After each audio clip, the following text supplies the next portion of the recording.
I'm going to explain all of the infotainment on the motorhome. So it came with this system where you can put a DVD right in here. It does not accept Blu-ray, so we learned that the hard way. And when you do that, there's a cable basically that is connected to this. You can switch to sound will come out of the TV itself, and there's volume controls and power back here, or sound will come out of the surround sound, and that's built in these speakers here. And to do that, you make sure that your speaker options are, I believe, A and B. That is how to get it through both. If you want them through both, or just you'll fiddle with it, you'll figure it out. If you push C, this is the one you want to be careful of. It turns the speakers on the outside of the van. And so if you're at a camp, everybody else will be hearing your movie and you won't realize it. So just make sure that C is not pushed on unless you really want to play music or the video sound on the outside of the van. That's the basic system setup. We have kids and everybody's traveling, and the kids were jealous that people sitting on the back got to watch a movie. And so I added another screen up front. Now, this is a little bit more complicated of a setup because I added it after the fact. This system here can be powered and running with the house power just normally. You don't have to run a generator or do anything fancy. In order to run that screen up there, I had to create a system where there's a little power inverter in the very front of the cabin. It's on the floor, and that is connected to the chassis power. So the chassis is powering that converter, which is giving power to this screen up here and to a Apple Mini computer back here.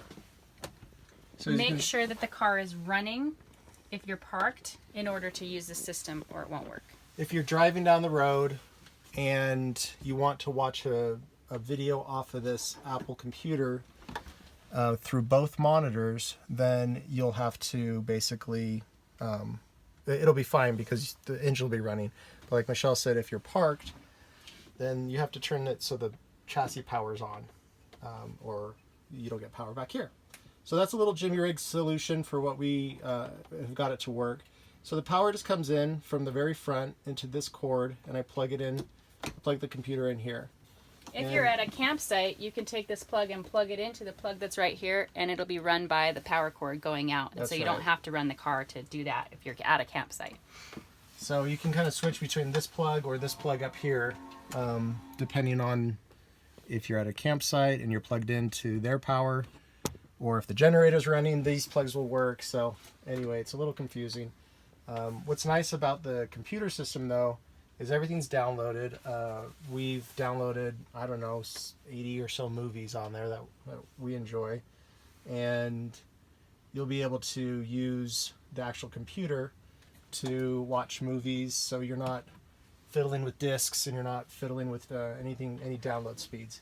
So I just turned it on the computer. There's a little on button like any other computer. This is a wireless mouse, just like any other computer. And there's a keyboard up here if you need it. So find something for your mouse to go on, and you can see I'm just navigating here, and I want to watch Ferdinand the Bull. Do make sure that you turned the TV on back here, because none of the remotes actually work for it. You have to manually turn the TV on, and make sure that your input, you push your input to HDMI 2, right? I believe it's yeah, 2. it may auto detect, but you can switch with the inputs if you need to. So you can also turn that screen on up there. The back of it, so right here. You do it manually? Mm-hmm. You have to do some manual as well, and it's just this bottom button right here. Okay. Do you have to pick an HDMI? That Okay. one will always be ready. I leave open this instructions here. Everything I'm explaining to you is written down right here. So as long as you can get the TV on, you can read these. But you can see that the front is now mirrored to the back.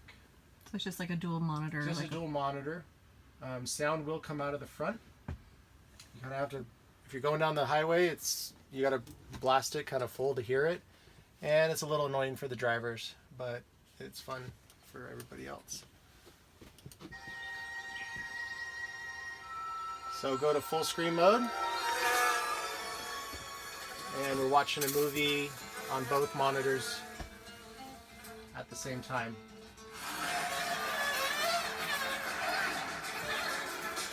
Something to note is because this is not coming out of the Jensen up there, it will only come out of this this TV and that TV. It won't come out of the surround sound. So that's a little bit of a drawback of doing a movie on this versus just a regular DVD. Again, there's a lot of kind of troubleshooting. If you're having any issues, I've kind of run into all the issues, so I write all the details here. I won't go through everything, but like you saw me do it, it's pretty straightforward. Once you've done it once or twice, you'll figure it out. That's it.